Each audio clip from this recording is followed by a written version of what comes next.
Saya tidak miskin, tetapi saya tidak punya yang mengendap sebanyak 40 juta 85 gram. Apakah saya wajib zakat? Masya Allah, yang tidak mengendap saja antum sudah ada itu. Ya, jadi kalau sudah cukup untuk hari ini pun, kata Nabi, itu orang kaya. Itu orang kaya. Dulu pernah ada di zaman dulu, ya, seseorang datang misalnya, maaf ya, sebentar, kalau zakat dengan kaya itu berbeda. Itu berbeda. Awas, ya, hukum zakat itu diberlakukan bagi orang yang sudah masuk nisab. Tapi bukan berarti yang nggak berzakat pun tidak kaya, tidak. Ukuran kaya itu lihat ukuran Nabi-nya, bukan ukuran kita. Ukuran Nabi itu mengatakan, kalau seseorang sudah cukup bekal kutu yaumih, bekal makan, bekal hidupnya hari ini, karena kita tidak dituntut untuk hidup besok. Kita itu hanya mengisi waktu yang hidup sekarang, besok belum tentu hidup. Besok itu cuma merencanakan, ada begini, ada begini, ada begini untuk seperti ini. Jadi kalau antum cukup bekal untuk hari ini pun, hidup hari ini itu sudah kaya, kata Nabi. Karena besok belum tentu hidup. Besok itu cuma rencana.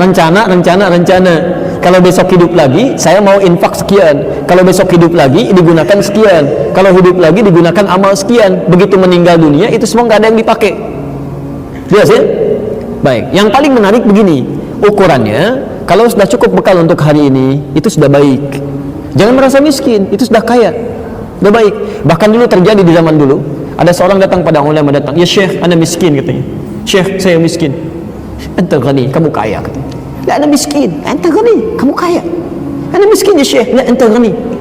Apa yang terjadi? Dan ini nanti dicontoh oleh salah seorang ulama Saudi yang mendapatkan peristiwa yang sama. Ini sudah zaman dulu terjadi. Tiba-tiba atini la'udhunak, berikan telinga kamu pada saya potong. Ya, saya ganti dengan sekian juta dirham, ya, sekian juta dinar, katanya. Kata orang, enggak, saya nggak mau. Oh baik, kalau begitu berikan tanganmu, saya potong, ganti dengan 1 juta dinar. Nggak mau. Berikan saja, maaf ya, lisanmu, ya, potong, sini saya potong, saya berikan 10 juta dinar. Tidak mau, katanya.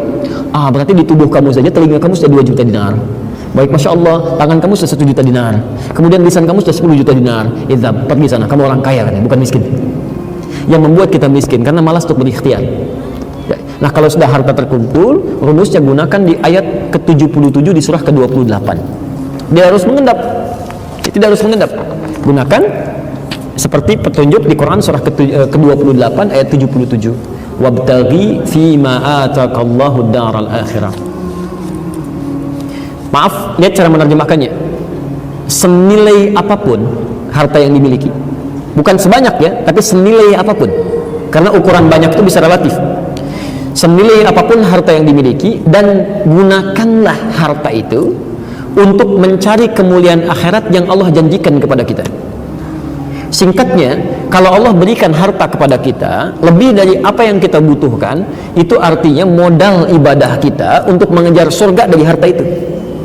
Karena barangkali orang tidak dititipkan harta tidak harus mengendap, tidak dititipkan harta sebanyak yang kita miliki, karena menurut Allah cukup dengan tenaganya mengantarkan dia ke surga.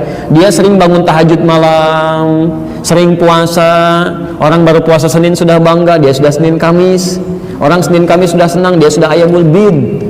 Orang Ayamul Bid sudah bahagia, dia sudah puasa Daud. Sehari puasa, sehari 3. Masya Allah, ini orang puasa Daud, dia malah berpikir, saya juga sholat Daud, subuh sholat, duhur tidak, asar sholat, maghrib tidak. Ya makanya karena kurang ibadahnya diberikan harta supaya bisa bersaing dengan orang itu. Ya, dia nggak ada peluang infak, Anda punya peluang, keluarkan infak. Dia nggak ada peluang zakat, Anda punya peluang, keluarkan zakat. Jadi kalau harta Anda belum cukup untuk berzakat, tapi belum tentu nggak cukup untuk infak. Ayo infak keluarkan, sedekah keluarkan. Dia tidak harus menjadi kaya dengan sebutan bisa mengeluarkan zakat. Jelas di sini?